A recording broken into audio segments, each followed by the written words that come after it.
Hi everybody, in this video we're going to be learning how to divide any fraction by an integer. So it's similar to the previous video.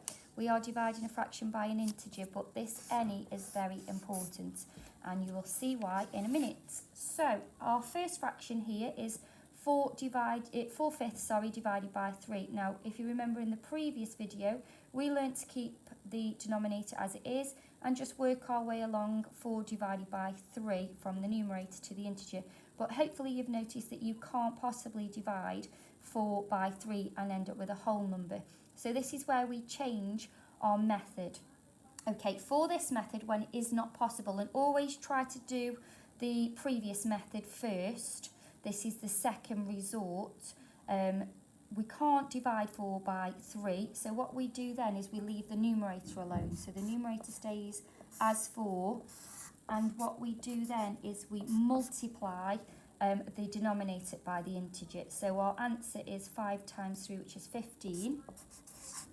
Our answer is 4/15. So always try the first method, which is leaving the denominator and working your way along from the numerator and divide it by the integer. If it's not possible, then you revert to this method where you leave the numerator alone and you multiply the denominator by the integer.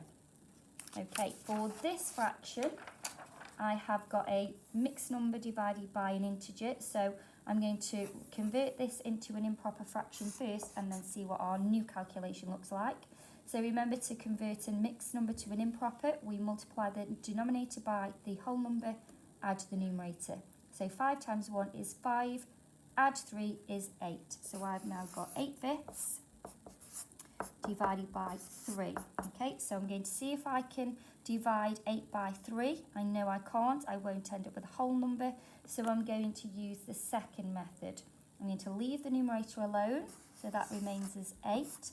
And I am going to multiply the denominator with the whole number. So it's 5 times 3, which is 15.